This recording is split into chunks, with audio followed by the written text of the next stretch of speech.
আসসালামু আলাইকুম ওরহমতুল্লাহি ওয়াবারাকাতুহ। জিলকদ ২ ঈদের মধ্যবর্তী মাস, কোরআনের ঘোষিত ৪ হারাম মাসের একটি, আবার হজের ৩ মাসের মধ্যবর্তী মাসও এটি। অবস্থানগত কারণ ছাড়াও এই মাসটি ঐতিহাসিকভাবে অত্যন্ত তাৎপর্যপূর্ণ। এই জিলকদ মাস আমাদের কাছ থেকে বিদায় নিয়ে চলে যাচ্ছে দিনী ভাই বোনেরা। আজ হচ্ছে জিলকদ মাসের শেষ দিন।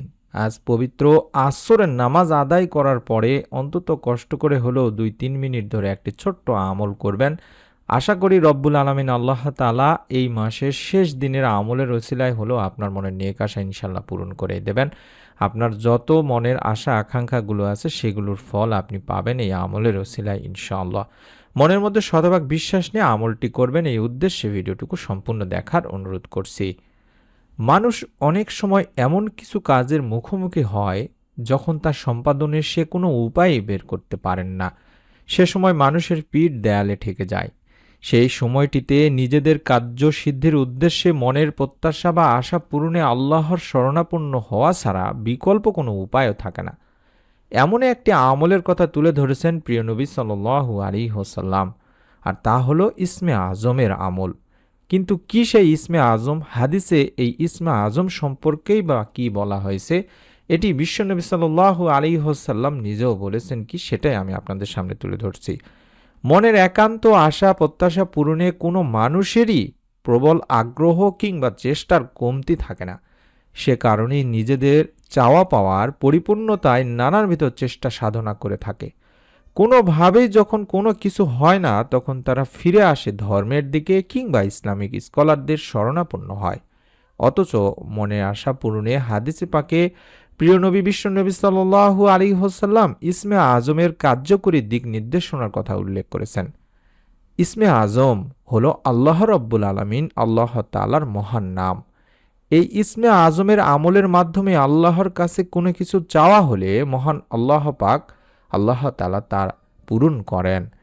এ মহান নামের মাধ্যমে আল্লাহ রব্বুল আলামিন আল্লাহ তাআলাকে স্মরণ করলে, ডাকলে তিনি বান্দার সে ডাকে সাড়া দেন। এই মর্মে প্রিয় নবী সাল্লাল্লাহু আলাইহি ওয়াসাল্লাম থেকে হাদিসে অনেক বর্ণনা এসেছে। ইসলামিক স্কলারদের মতে ইসমে আজম সম্পর্কে বলা হয়েছে, অনেক ইসলামিক স্কলার ইসমে আজম সম্পর্কেও বলেছেন। আর এটি হলো মূল নাম, অর্থাৎ আল্লাহ। আল্লাহ তাআলার অনেক গুণবাচক নাম রয়েছে, এর মধ্যে মূল নাম হচ্ছে আল্লাহ। এই নামটিকে অনেক ইসলামিক স্কলার ইসমে আজম হিসেবেও আখ্যায়িত করেছেন। কোনো বান্দা যখন অন্তরের গভীর থেকে কায়মনে বাক্যে এই ইসমে আজম অর্থাৎ আল্লাহ আল্লাহ নামের জিকির করে, তার কাছে মনের একান্ত আশা পূরণে কোনো কিছু চায়, তবে আল্লাহ তাআলা তা অবশ্যই পূরণ করে নেন। সে কারণে মানুষের চাওয়া পাওয়া বা মনের আশা পূরণে একান্ত কোনো কিছু চাওয়ার আগে আল্লাহ তাআলাকে ইসমে আজমের মাধ্যমে ডেকে ভালোবাসা, আস্থা, ভরসা থেকে কায়মনে বাক্যে এই দীনতা এবং হীনতার সঙ্গে আল্লাহ আল্লাহ জিকির করে প্রার্থনা করা হয়। তবে মহান আল্লাহ তাআলা বান্দার চাওয়াকে ফিরিয়ে না দিয়ে তা পরিপূর্ণ করে দেন। হাদিসেও ইসমে আজমের বর্ণনা পাওয়া যায় দিনী ভাই বোনেরা। ইসমে আজম সম্পর্কে প্রিয় নবী সাল্লাল্লাহু আলাইহি ওয়াসাল্লাম থেকে নির্দিষ্ট করে হাদিসের কিছু বিশেষ বাক্যের দিক নির্দেশনা পাওয়া যায়। আর তা হলো হযরত আব্দুল্লাহ ইবনু রুবাইদ আল আসলামী রাদিয়াল্লাহু তাআলা আনহু তার বাবা থেকে বর্ণনা করেছেন, রাসূল পাক সাল্লাল্লাহু আলাইহি ওয়াসাল্লাম এক ব্যক্তিকে তার দোয়া এভাবে বলতে শোনেন, আর সে দোয়াটি আমি আপনাদের সামনে তুলে ধরছি। এই দোয়াটি আপনাকে অন্তত নিয়ম মেনে ২-৩টি মিনিট সময় দিয়ে পড়তে হবে। আশা করি এটি একটি পরীক্ষিত আমলের ভিডিও, আপনার মনের নেক আশা পূরণ হয়ে যাবে। আল্লাহুম্মা ইন্নী আসআলুকা বিআন্নী আশহাদু আন্নাকা আনতাল্লাহ লা ইলাহা ইল্লা আনতাল আহাদুস সামাদুল্লাযী লাম ইয়ালিদ ওয়া লাম ইউলাদ ওয়া লাম ইয়াকুল লাহু কুফুয়ান আহাদ। এভাবে অন্তত দেখে দেখে হলেও আপনাকে ৩ বার এই দোয়াটি পড়তে হবে দিনী ভাই বোনেরা। কখন দোয়াটির আগে পরে আরও কি আমল করতে হবে, কিভাবে আল্লাহ তাআলার কাছে দোয়া করতে হবে, সেই বিষয়গুলো নিয়ে আমি কিছুক্ষণের মধ্যে আলোচনা করছি ইনশাআল্লাহ। আপনারা দোয়াটি মোবাইলে স্ক্রিনশট নিন বা ছবি উঠায় নিন।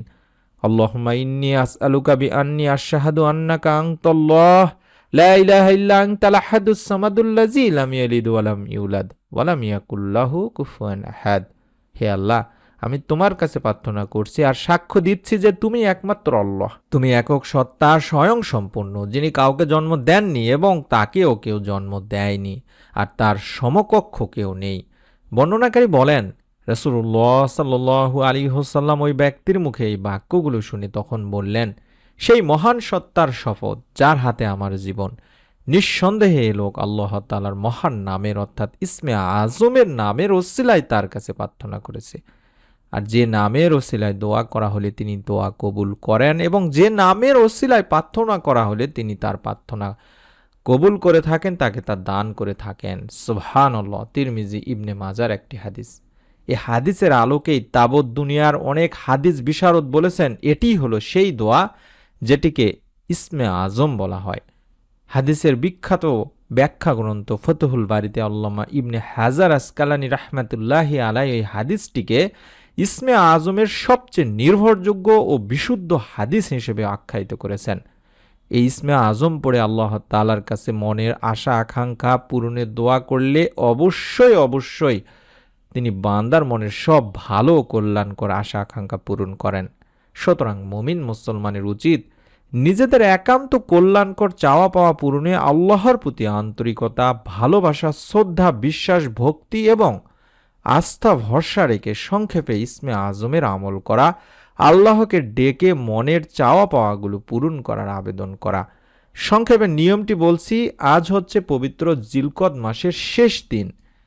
এই আসরের নামাজ আদায় করার পর থেকে শুরু করে আপনারা মাগরিবের আগ পর্যন্ত বেশি বেশি করে আগে দরুদ পড়বেন। কম করে হলেও দরুদে ইব্রাহিম কিংবা ছোট যে দরুদগুলো রয়েছে সেটি 11 বার আগে পড়ে নেবেন। নবী করিম সাল্লাল্লাহু আলাইহি ওয়াসাল্লাম বলেছেন, যে ব্যক্তি সকালবেলা আমার উপর মাত্র 10 বার দরুদ পাঠ করবে এবং বিকালবেলা আমার উপর 10 বার দরুদ পাঠ করবে, কিয়ামতের দিন সে আমার সুপারিশ দ্বারা সৌভাগ্যবান হবে। সুবহানাল্লাহ, সুবহানাল্লাহ। ইমাম তাবারানী হাদিসটি 2টি সনদে সংকলন করেছেন, যার একটি সনদ হাসান। আমি আপনাদের জন্য অনুরোধ করব, আপনারা যদি দরুদের আমল সহকারে দোয়া করেন, সেই দোয়া আল্লাহ পাকের কাছে পৌঁছে যাবে না ভাই বোনেরা। কারণ আমরা জানি দরুদবিহীন দোয়া আল্লাহ তাআলার কাছে পৌঁছায় না। তাই দোয়ার সময় অবশ্যই আল্লাহর প্রশংসার পাশাপাশি আল্লাহর রাসূল সাল্লাল্লাহু আলাইহি ওয়াসাল্লামের প্রতি দরুদ পড়তে হবে। হযরত ফাজালা ইবনে উবাইদ রাদিয়াল্লাহু তাআলা আনহু বর্ণনা করেন, রাসূলুল্লাহ সাল্লাল্লাহু আলাইহি ওয়াসাল্লাম এক লোককে নামাজের দোয়া করতে শুনলেন, কিন্তু সে তাতে আল্লাহর প্রশংসা করেননি এবং আল্লাহর রাসূল সাল্লাল্লাহু আলাইহি ওয়াসাল্লামের উপর দরুদও পড়েননি।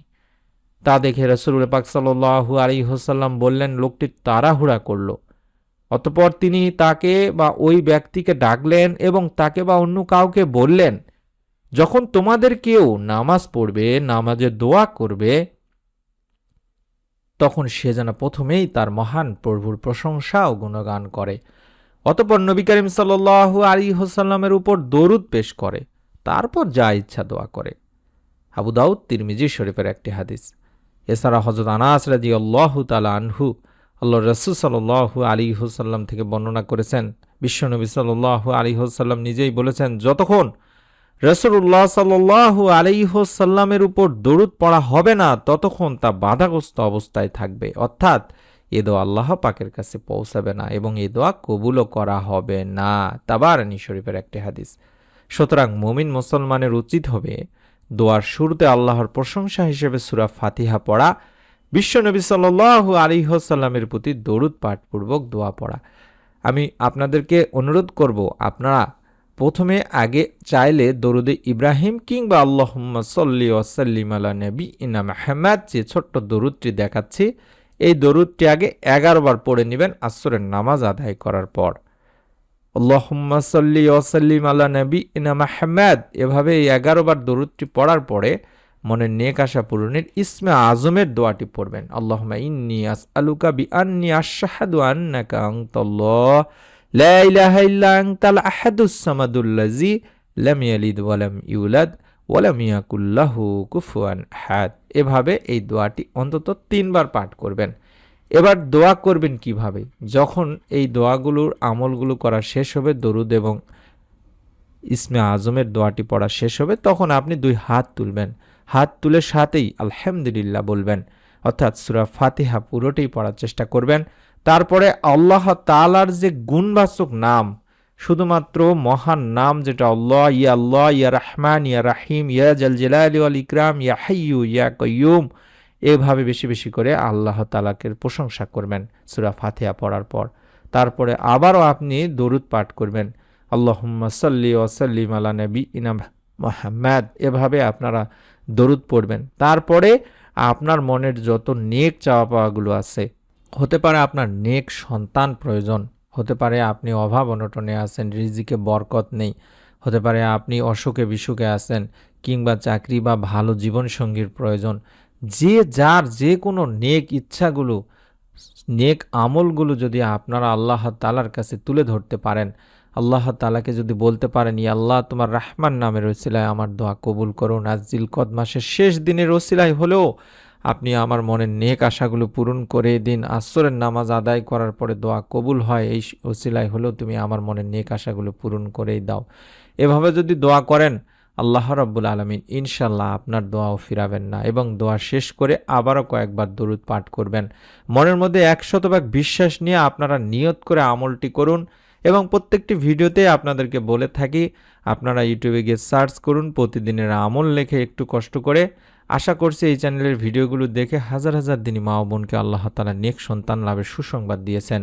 আপনাদের জন্য এই জন্যই বলছি যে আপনারা চাইলে সেই চ্যানেলে গিয়ে ভিডিওগুলো দেখতে পারেন, অথবা কমেন্ট সেকশনে যারা জানাচ্ছেন যে এই আমলটির ওসিলায় আল্লাহ আমাকে নেক সন্তান দান করেছেন, সেই আমলটি তিনি কতদিন কিভাবে কোন নিয়মে করেছেন তার বিস্তারিত তার কাছ থেকে কমেন্ট সেকশন থেকে জেনে নিতে পারেন। আপনাদের জন্য আমরা দোয়া করি, যারা আমলটি করবেন রব্বুল আলামিন যেন আপনাদের মনের নেক আশাগুলো পূরণ করে দেন এই ছোট্ট একটি আমলের ওসিলায়। আপনাদের জন্য অবশ্যই অনুরোধ থাকবে, পরবর্তী নতুন আমলের ভিডিওগুলো যাতে আপনার আর খোঁজার প্রয়োজন না হয়, মিস না করে ফেলেন, তার জন্য চ্যানেলটি সাবস্ক্রাইব করে বেল বাটনটি অন করে রেখে দেওয়ার। সকলেই ভালো থাকুন, সুস্থ থাকুন। আসসালামু আলাইকুম ওয়া রাহমাতুল্লাহি ওয়া বারাকাতুহু।